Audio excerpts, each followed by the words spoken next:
A'udzubillahi minasyaitonirrajim. Bismillahirrahmanirrahim. Assalamualaikum warahmatullahi wabarakatuh.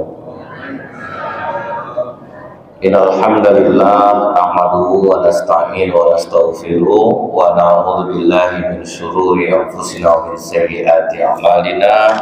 May yahdihillahu fala mudilla lahu wa may yudlil fala hadiya lahu. Asyhadu an la ilaha illallah wahdahu la syarika lah wa asyhadu anna Muhammadan abduhu wa rasuluh. Allahumma shalli wa sallim wa barik ala hadzal nabiyil karim wa ala alihi wa sahbihi ajma'in. Bapak-bapak pengurus masjid yang saya hormati, alim ulama, tokoh masyarakat, cerdik pandai, Bapak Ibu, orang tua yang saya muliakan, hadirin hadirat yang semoga kita semua senantiasa dirahmati oleh Allah. Bersyukur kita kepada Allah atas nikmat iman yang dikaruniakan Allah, walaupun cuaca dingin, mungkin di antara Bapak Ibu ada yang sakit, tapi tetap hadir di masjid subuh ini. Semoga apa-apa yang Bapak Ibu lakukan ini dibalas Allah dengan pahala yang melipat ganda. Berselawat kita kepada Rasulullah SAW dengan ucapan Allahumma sholli ala Muhammad wa ala alihi wasallim. Semoga dengan banyak kita berselawat kita mendapatkan syafaat di yaumil akhir kelak. Sewaktu Rasulullah menikah dengan Ummul Mukminin Aisyah, itu kan jarak umur jauh. Ummul Mukminin Aisyah sekitar umur 9 tahun. Tetapi tidak ada satupun orang kafir Quraisy yang menjadikan ini sebagai masalah. Artinya apa? Di saat itu hal yang biasa, tidak ada jadi masalah. Kalau di tempat kita sekarang ini masalah nih Pak, aneh nih, fitnah jadinya sama orang. Tidak ada jadi masalah. Hafsah kemarin yang kita bahas, jauh umurnya Pak di bawah Rasulullah, tapi tidak ada orang Quraisy yang mempermasalahkan. Tapi ketika Rasulullah menikah dengan istri yang akan kita bahas saat ini Pak, itu fitnahnya luar biasa, yaitu Zainab binti Jahsy. Zainab binti Jahsy ini Pak, anak bangsawan, masih sepupu Rasulullah, anak dari Umaymah binti Abu Abdul Muthalib. Jadi masih sepupu Rasulullah, cuma bangsawan, kaya raya. Nah Rasulullah punya anak angkat tuh, nama anak angkatnya ini Zaid bin Harithah, orang hitam, orang Ethiopia. Zaid ini dia dulu sama orang tuanya, dia bukan pula orang miskin Pak. Jadi pas bepergian dengan orang tuanya dirampok di jalan, dirampok, dipisahkan dia dari ibunya. Zaid dijual, nah dijual perampok ini ke Mekah, dibelilah oleh Ummul Mukminin Khadijah. Jadi dari sini kita tahu bahwa apapun perjalanan hidup kita yang menyedihkan, apabila kita syukuri, tidak mengeluh, itu bisa menjadi sebuah kenikmatan. Dijual, tapi yang membeli Ummul Mukminin Khadijah, perempuan terkaya di Mekah. Jadi kalau ditanya Pak, seberapa besar kira-kira harta Ummul Mukminin Khadijah? Apa kata para sahabat Pak? Dikumpulkan seluruh harta orang-orang kaya Mekah baru sebanding dengan harta Khadijah.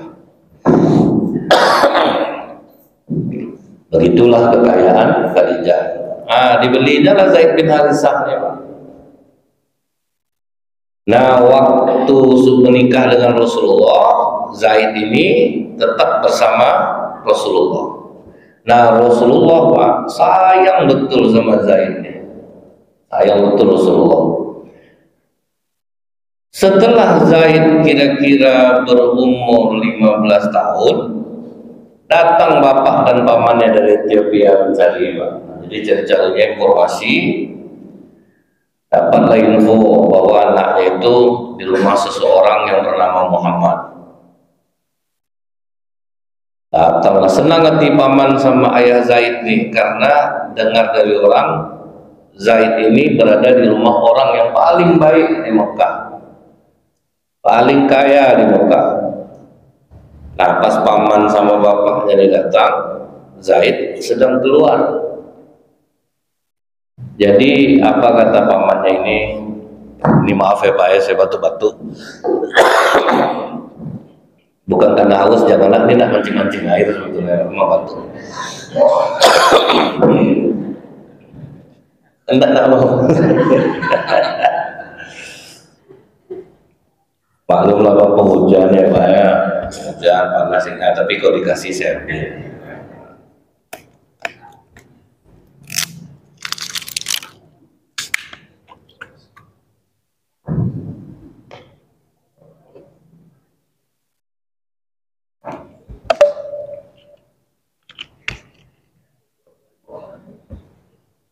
Nah, jadi kemudian Bu,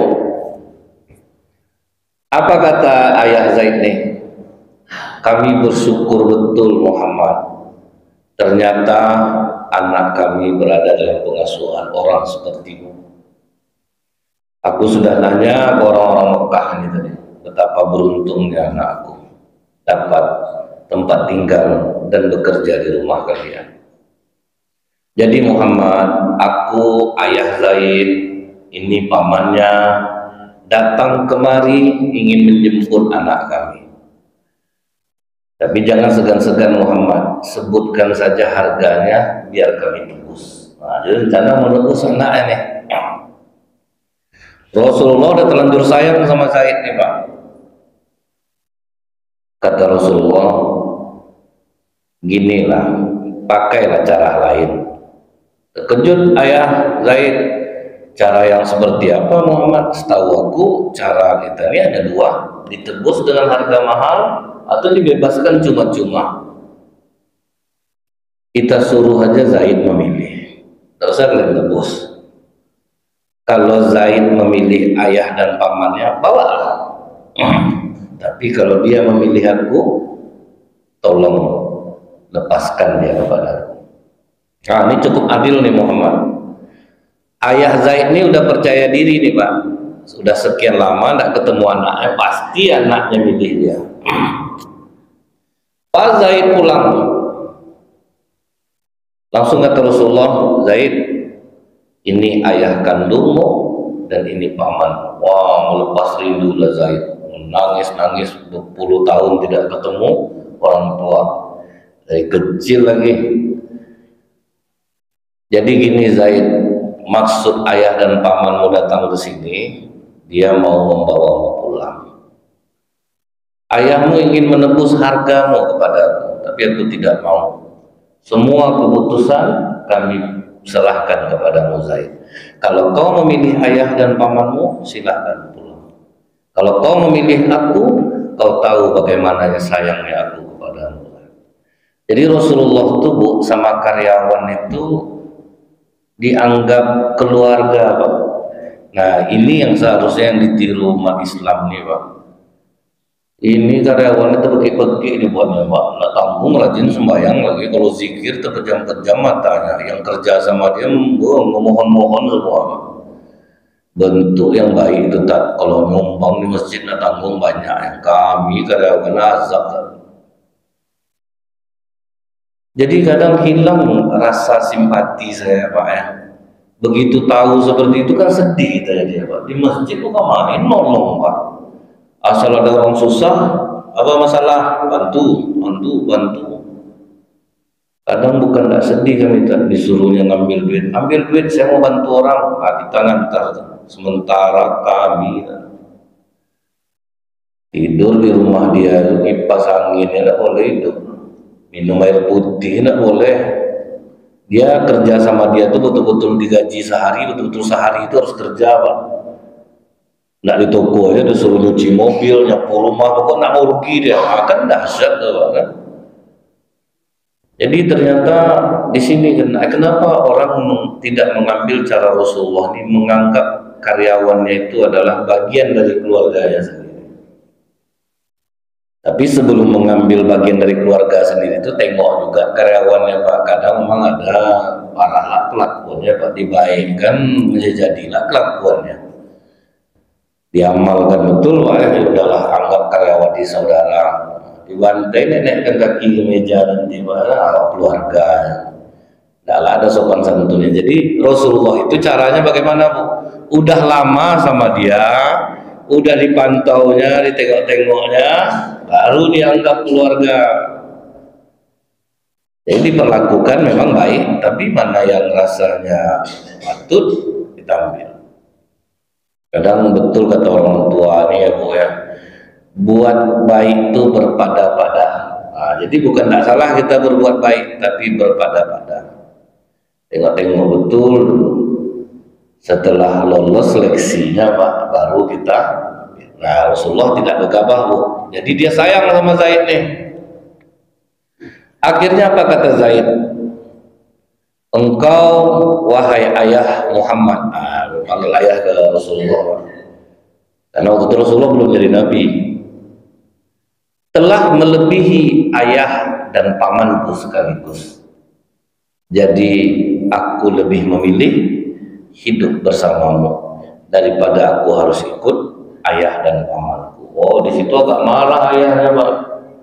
Mau kau jadi budak di sini? Kata Rasulullah, aku tidak pernah menganggapnya budak. Dibawa Rasulullah lah ayah dan pamannya ini ke Ka'bah. Wahai penduduk Mekah, saksikanlah bahwa Zaid adalah anak kandungku. Nah, di situ marah Allah, Pak. Nah, tapi waktu itu belum turun surah Al-Ahzab itu lagi. Menganggap anak angkat seperti anak kandung. Nah, itu terlepas dari mulut Rasulullah, Pak. Oh, banggalah ya Zaid nih. Oh, berarti anak kita dianggap anak sama Muhammad. Ya udahlah, kami bebaskan kepada Muhammad. Sampai kata Rasulullah, Zaid ini akan mewarisi hartaku. Jadi orang tahunya di Mekah sejak saat itu Zaid bin Muhammad. Nah, kemudian, Bu, senang pula lah hati Zaid dianggap anak oleh Rasulullah. Jadi kita menganggap anak angkat anak kita boleh, tetapi ada batasannya. Itu nanti akan dibahas di surah Al-Ahzab itu. Nah, kemudian saking sayangnya Rasulullah dianggapnya anaknya Zaid ini, kemudian dia panggillah Zainab binti Jahsh ini, Pak, sepupu Rasulullah, kaum bangsawan, kerabat Rasulullah. Zainab, ya Rasulullah, menikahlah kau dengan Zaid. Waduh, kecewa Zainab. Tidak terima Zainab, karena dia bangsawan. Zaid ini tetap budak di matanya. Walaupun udah diangkat anak sama Rasulullah, oke lah, tapi tidak selevel. Dan itu diungkapkan oleh Zainab. Makanya, Bu, ya, datang orang kita menikah ini tidak boleh pilih-pilih. Dari zaman Rasulullah orang udah boleh memilih kok, Pak. Makanya kata Rasulullah, menikahlah dengan yang sekufu. Itu kan gara-gara masalah ini. Tidak bisa, Bu, tidak ada terasa hati ini atau nikah aja lah. Cuma karena Rasulullah yang memerintahkan, Pak. Apa ini harus ya Rasulullah? Sempat itu Zainab, aku tidak terima seperti ini ya Rasulullah. Aku tidak mau menikah dengan Zaid. Karena tidak ada rasa cinta, kulitnya dia berbeda, Pak, kan? Zaid ini kulit hitam, Zainab tokoh Quraisy, anak tokoh Quraisy. Kalau orang mengartikan mungkin sekarang rasis, Zainab ini nampak tidak biasa tuh. Dia kan cocok lah orang hitam sama orang hitam, misalnya itu, Pak, ya, orang kulit putih sama kulit putih. Tapi sekarang ini memang tidak ada lagi seluruh dalam Islam perbedaan itu, asal saling cinta aja. Ada terasa, kalau bahasa Spanyolnya itu, Bu, Ameral Ameria Variesta. Nah, terasa hati itu ketika memandang, bergetar ya. Nah, itu baru boleh, Pak. Baru boleh mau kulit apa saja, tidak ada jadi masalah. Ini udahlah tidak suka, Bu, tapi diharuskan menikah. Akhirnya kata Zainab, apakah ini perintahmu ya Rasulullah? Kata Rasulullah, iya Zainab, ini perintahku. Aku tidak mau ya Rasulullah. Begitu Zainab katakan tidak mau tuh, turunlah ayat menegur sikap Zainab ini kepada Rasulullah. Turun surat Al-Ahzab ayat 36. Bismillahirrahmanirrahim. Wa ma kana lil mu'minin wa la mu'minatin idza qadallahu wa rasuluhu amran ay yakuna lahumul khiyaratu min amrihim. Dan tidaklah pantas bagi laki-laki yang mukmin dan perempuan yang mukmin apabila Allah dan Rasulnya telah menetapkan sesuatu dan bagi mereka ada pilihan selain itu. Jadi kalau sudah Allah dan Rasulullah yang memerintahkan, kalau orang beriman tidak boleh ada pilihan lain. Jangan membantah, itu tibanya Pak. Kalau kita ini kan pembantah. Pokok kalau tidak cocok sama kalau kita, contohnya ada ceramah saya yang sampai nggak tanggung ribuan yang direkam waktu di sini itu Pak, masalah nenek ngasuh cucu tuh banyak saya diserang netizen tuh Pak. Hidup ini berbeda-beda, zaman dulu iyalah, zaman sekarang suami memang karena memang yang marah itu rata-rata anaknya neneknya ngasuh. Membantah gitu Pak ya. Itu kalau kita ini kan Bu suka membantah karena kita berpikir berdasarkan perasaan dan hawa nafsu kita. Tapi contoh Zainab nih, dia tidak suka sama Zaid, tidak cinta. Tapi karena Rasulullah yang memerintahkan Bu, turun ayat ini, begitu dibacakan Rasulullah, wa may ya'sillaha wa rasulahu faqad dhalla dhalalan mubina, dan barang siapa mendurhakai Allah dan Rasulnya maka sungguh dia telah tersesat dengan kesesatan yang nyata. Mendengar itu takut Zainab. Demi hormatku kepadamu ya Rasulullah, aku terima Zaid menjadi suamiku. Tapi ternyata itulah Bu, kalau tidak selevel tuh, tidak sekufu tuh, tidak bahagia Pak. Zainab di dalam rumah tangga tetap merasa Zaid ini adalah budak, tambah perasaan tidak cinta Pak. Jadi agak pelawan Zainab di rumah, kasar gitu. Nah Zaid dia tetap merasa Zainab ini tinggi karena kerabat Rasulullah Pak. Jadi dia sangat hormat sama Zainab, makin dikasari makin sayang, dia itu makin benci Zainab Pak. 10 tahun menikah tidak ada rasa bahagia. Nah itulah, jangan dibilang di rumah tangga ini tidak butuh cinta tuh Pak. Gawat rupanya Bu, fatal. Dan ini sejarah yang berulang, jadi jangan pernah dibuat-buat. Kalau memang tidak suka jangan dipaksakan. Ini kan kadang-kadang kita nih udah lah terima lah, muka itu bisa tertutup dan tidak bisa Pak. Ini bukan baru nih Bu ya, sampai ada seorang istri ustaz, bagaimana cara saya minta maaf sama suami saya? Apa masalahnya? Anak udah kuliah Pak. Dari mulai menikah saya tidak pernah menyukai dia sedikit pun. Jadi pelawan di rumah tangga Pak. Ini gara-gara ngikut kata orang tua nih, dikorbankannya dirinya sampai segini badan perempuan tuh Pak. Menahan puluhan tahun sampai anak kuliah. Jadi saya itu pelawan sama suami saya. Karena bayangkan Pak, tidak suka. Kalau tidak suka itu gimana mau dipaksakan Bu? Tapi berumah tangga juga, beranak juga. Di situ baru saya tahu kebenaran Islam ditambah dahsyat Pak ya. Pantas Rasulullah nyuruh menikahlah dengan yang sekufu. Karena udah terjadi di diri Zainab. 10 tahun menikah, tidak ada rasa bahagia sedikitpun. Itulah pengorbanan Zainab Pak demi mengikuti perintah Rasulullah. Ini semuanya ada hikmahnya Bu. Maksud Allah ini apa itu? Ada maksud Allah. Tidak ada yang punya hikmah yang diturunkan Allah melalui lisan Rasulullah ini. Jadi muak tambah muak Zainab. Ini contoh nyata satu ya. Di Mesir, di rumah tangga itu yang lebih dominan berkuasa itu nih, maaf bicara Pak, perempuan. Perempuan lebih dominan, makanya maharnya sangat mahal. Sempat ada orang Indonesia menikah sama orang Mesir, bangkrut yakin. Dulu ada namanya Pak Kolyubi di Medan, nikah sama perempuan Mesir, habis Pak, karena biayanya mahal. Kenapa demikian? Akan timbul pertanyaan Pak, kenapa demikian? Kok lebih dominan perempuan Mesir? Nah, kan di sini ada kajian tentang kitab Qisasul Anbiya karya Ibnu Katsir rahimahullah. Saya ada nonton.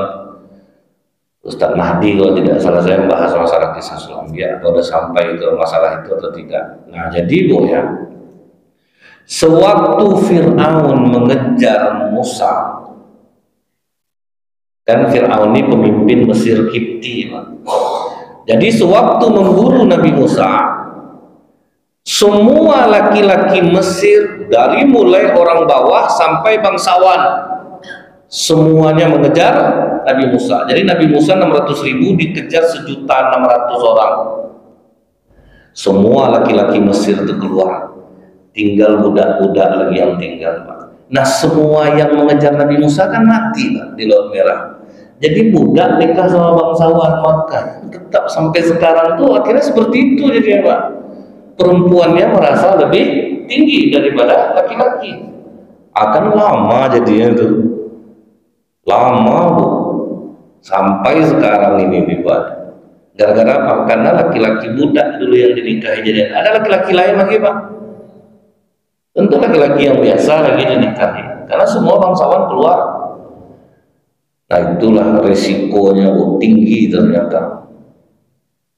Kadang apa enggak, Pak, awalnya saya nikah sama suami saya ini Ustadz, memang mukanya buruk Ustadz, tapi duitnya banyak. Jadi mukanya termaafkan jadinya, karena sama duit ini kan Bu, muka kan termaafkan, Pak.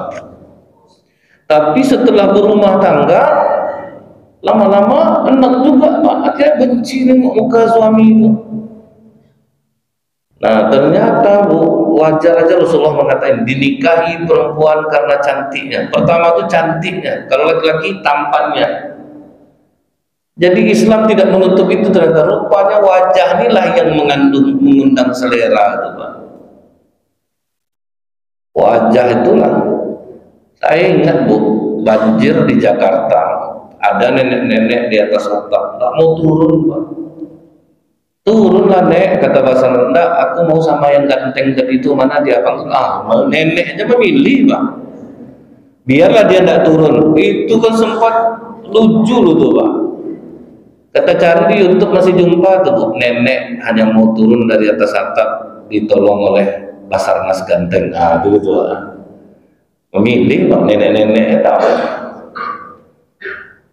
Itu nenek apalagi atu-atu, tentu lebihlah 2 kali lipat daripada itu lagi, Pak. Nenek perempuan ini kan lebih bisa menahan, Pak. Tak bisa apalah laki-laki tentu lebih dari itu lagi. Nah jadi tiap hari itu Bu, berantem, ada rasa tidak enak. Pokoknya Zainab asar lah, Pak, sama Zaid nih. Tapi rupanya ini pelajarannya penting, Bu. Pertama, disuruh kita pokoknya apapun keputusan Rasulullah itu, walaupun pahit, terima. Tidak boleh mendurhakainya. Ini siapapun yang mengamalkannya, Bu, pasti dia mendapatkan pahala yang sangat besar. Kejadian Zainab ini pernah menimpa seorang ulama, Bu. Saya lupa nama ulama ya, Pak. Dia sering ngisi-ngisi ceramah macam kami inilah. Rupanya ada jamaah jatuh cinta betul sama Ustadz ini, Pak. Sampai kurus saya memikirkan, Ustadz, tolonglah nikahi saya. Saya janji jadi perempuan yang baik, saya janji jadi perempuan yang soleha. Kasihan Ustadz nih, Pak. Ustadz ini masih bujang juga. Diterimanya lah, Bu. Padahal sama sekali tidak ada rasa sedikit pun di hatinya dengan perempuan ini, selain simpati karena cerita. Setelah menikah rupanya banyak cacatnya, Bu. Banyak kecacatannya. Tapi hebatnya ulama ini, Pak, tidak pernah mengungkapkan itu sedikit pun. Disenangkannya hati istrinya nih, walaupun dia tidak mencintai. Bayangkan berapa bebannya itu, Pak. Jadi ketika ditanya oleh kawannya, Ustadz, kira-kira kalau nanti di sisi Allah, amalan apa yang paling Ustadz andalkan? Dijawab Ustadz ini, kesabaranku mendampingi istri yang tidak kucintai selama 15 tahun. Bukan sholatnya di kedepankan ya, Bu. Itulah kesabaran dia yang paling tinggi rasanya gitu. Menikahi dengan orang yang tidak dia cintai dan memperlakukannya dengan baik sampai istrinya dimati. Itulah dahsyatnya. Kalau kita tuh udah marah-marah di rumah tuh Pak, apa aja dia alasannya tuh kok untuk marah, sakit hati nih mau dia Pak, asal nampak muka dia udah enak hati rasanya. Nah, itu bahayanya Bu. Jadi jangan pernah kita itu menyuruh anak kita menikah dengan orang yang tidak dia cintai. Tapi ada tuh sama-sama cinta, tapi ngapa hancur juga dia. Nah itulah balik ujian lagi Pak. Kadang-kadang ada Bu, sama-sama mencintai, dia sama-sama diuji Bu. Laki-laki ini diuji kalau dia udah berduit. Pas berduit banyak kena Pak. Awalnya baik. Perempuan diuji ketika suami miskin, tapi laki-laki diuji ketika dia punya kekayaan. Itu yang banyak di rumah tangga kenanya. Dia memang saling mencintai. Jadi balik lagi ke ujian lagi. Nah kemudian akhirnya Zaid ini selalulah Pak curhat sama Rasulullah, ayah tak tahan aku lagi ayah. Di rumah itu azab aku kena marah. Aku tak berani melawannya karena dia adalah kerabat engkau ayah. Tentu harus kutinggikan kedudukannya. Karena Bu ya, kalau kita belajar tentang adab, paman Rasulullah Abbas itu kerabat Rasulullah, paman Rasulullah. Dia sangat menghormati Zaid bin Harisah. Zaid bin Harisah ini penulis wahyu, sekretaris pribadi Rasulullah. Jadi ketika Zaid ingin pergi Pak, itu Abbas memegangkan tadi kekang kudanya. Langsung kata Zaid, jangan paman, jangan paman. Kata Abbas, beginilah kami diajarkan Rasulullah untuk menghargai ulama kami. Begitulah penghormatan kepada ulama ini Pak ya. Paman Rasulullah sendiri memegang kudanya. Apa yang dilakukan Zaid Pak? Langsung turun dia, diambilnya tangan Abbas, diciumnya Bu.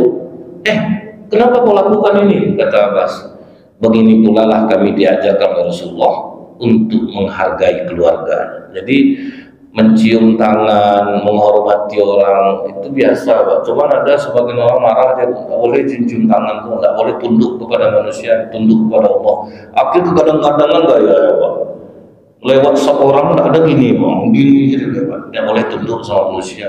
Nah, itulah kalau adab sudah ditinggalkan Pak, parah.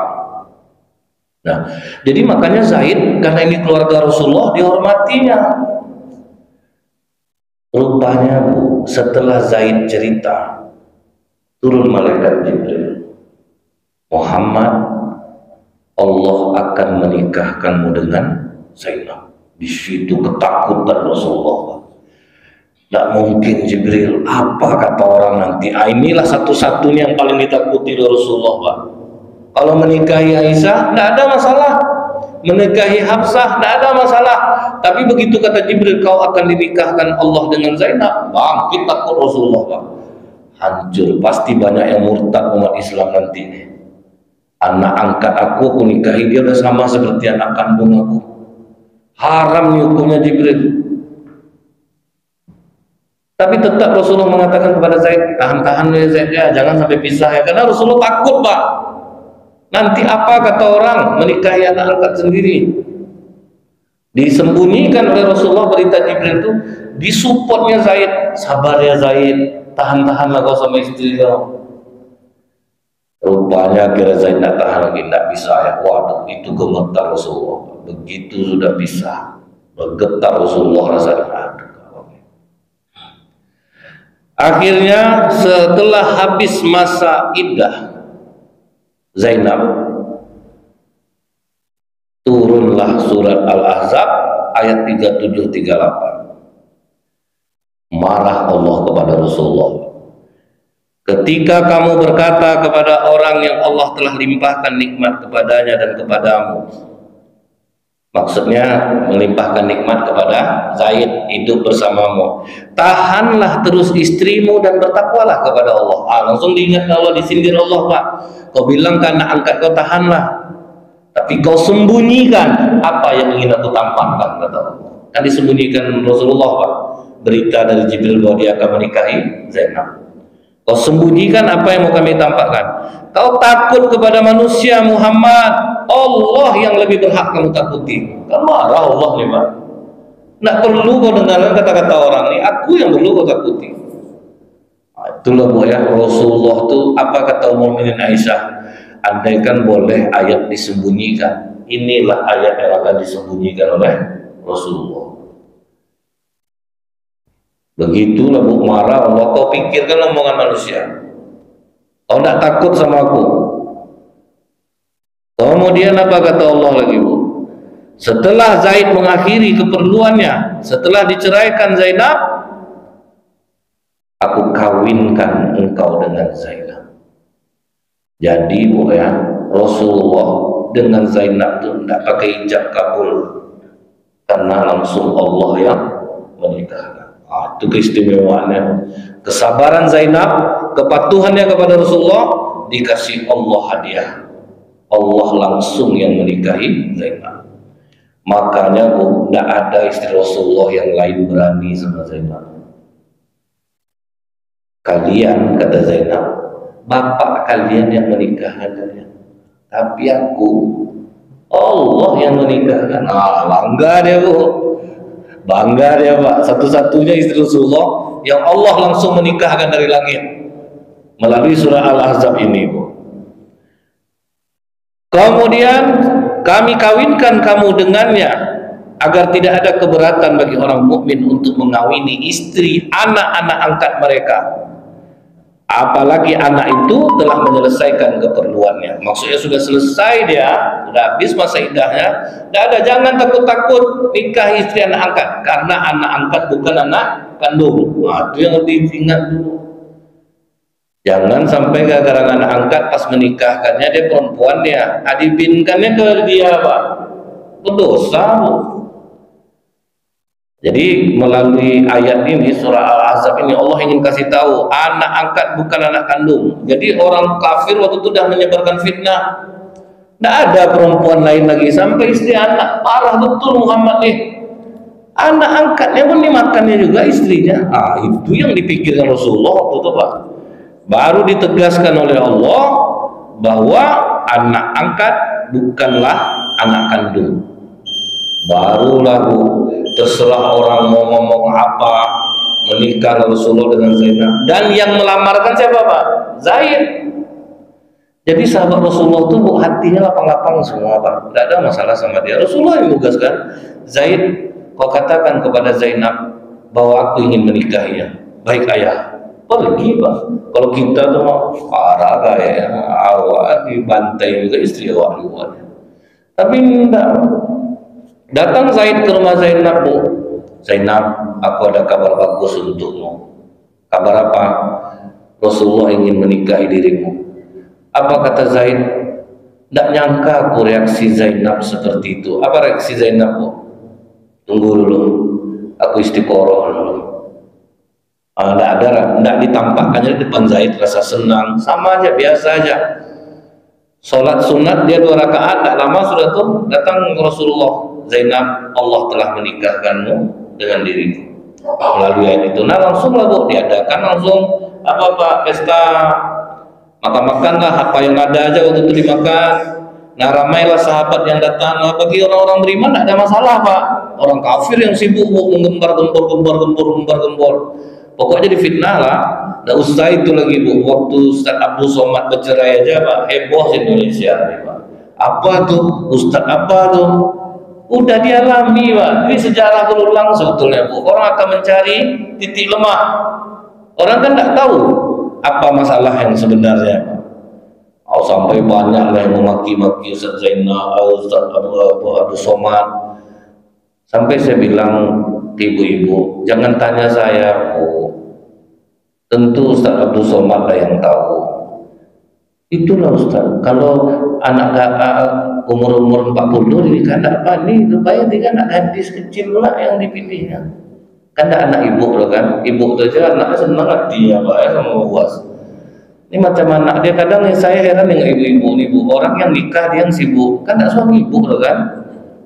Enggak, itu apa ibu mikir kan ya. Itu tuh kadang yang susah tuh. Dia Bu di Indonesia ini Bu ngurus apa aja susah, Bu. Ngurus KTP susah, SIM susah, surat tanah. Cuman ngurus urusan orang lain nih lah Pak, nggak diminta diurus Pak. Suka betul ngurus hidup orangnya, itulah di Indonesia nih Bu kan. Nah akhirnya apa Bu? Ramailah Pak sahabat ngumpul-ngumpul di rumah Rasulullah, ramai ngumpul-ngumpul. Jadi banyak yang apa namanya nih nggak mau keluar Pak dari rumah itu. Nah turun lagi surah Al-Ahzab Bu, adab dalam bertamu. Turun surah Al-Ahzab ayat 53. Kalau kalian udah selesai makan, jangan lama-lama ngobrol, pulanglah cepat. Terganggu Rasulullah di rumah itu. Jadi adab kita kalau bertamu ke rumah orang ini Pak, kalau orang Indonesia ini apa Bu? Kopi panas sampai dingin, teh panas sampai dingin. Jangan lama-lama duduk rumah orang Pak. Udah gelisah, udah menting-menting piring istri orang tuh duduk situ baru. Ukurannya itulah kopi panas sampai dingin kalau bertamu di rumah. Makanya orang-orang kita di Bukit Tinggi lebih sering tuh ngumpul di kedai Pak. Kalau di kedai itu lantaklah sampai jam berapa. Tapi kalau di rumah nggak risau orang.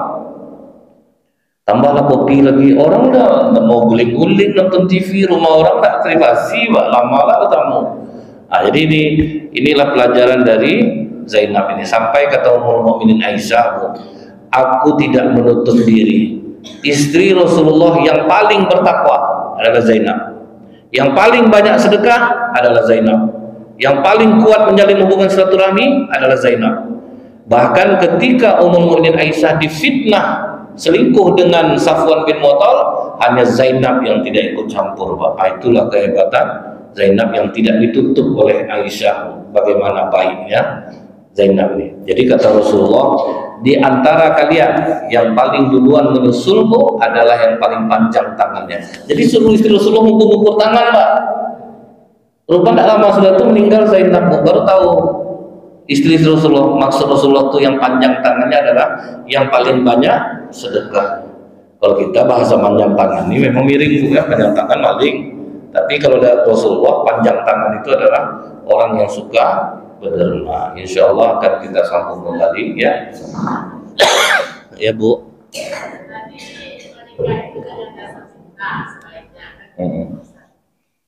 Sedangkan anak-anak sekarang mereka yang pacaran Ustaz, kita tidak tahu asal-usul dari mereka. Seandainya yang orang tua ini tidak setuju Ustaz, tapi karena anak berbuat tapi orang tua ini tetap tidak setuju di hatinya. Nah, bagaimana Ustaz dia berkelanjutan juga sedangkan orang tuanya tidak itu selamanya. Nah, bagaimana menjadi Ustaz, apakah anak yang salah atau orang tua yang salah? Tidak. Jadi orang tua ini dia punya feeling Pak. Orang tua ini punya rasa. Jadi tengoknya anak ini tidak akan baik untuk anakku. Kan terasa tuh Bu ya. Cuma kadang anak-anak ini cinta butanya itu yang diikutkannya. Dia lupa bahwa orang tuanya itu punya rasa, punya feeling. Anaknya sendiri. Jadi saya kalau untuk anak-anak muda Bu, ini yang saya tekankan kalian, carilah calon yang diridhoi oleh orang tua. Karena orang tua, apalagi orang tua yang udah tahu agama itu tidak ingin dia anaknya sia-sia Pak. Tapi harus dasar cinta, kan Ustadz yang ngomong dasar cinta, harus kita biarkan aja dia tengok juga siapa yang dicintainya tuh.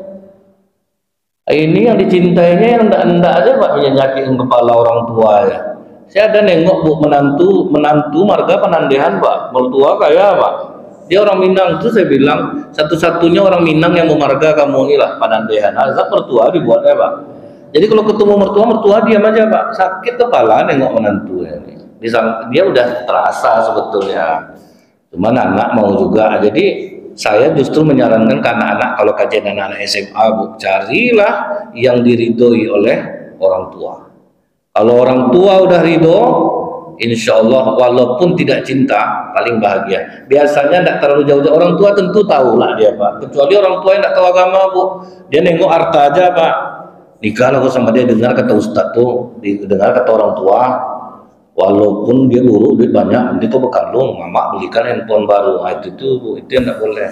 Tapi orang-orang tua macam-macam ibu-ibu nih, pasti saya yakin ingin dapat anaknya yang taat agama, menantunya yang baik, yang sopan. Jadi untuk masalah ini ibu atau orang tua tidak ada yang salah, karena orang tua tahu, dia terasa dia ini menantu dia bakal menyenangkan aku atau tidak. Mungkin itu ya Bu ya. Baik, assalamualaikum warahmatullahi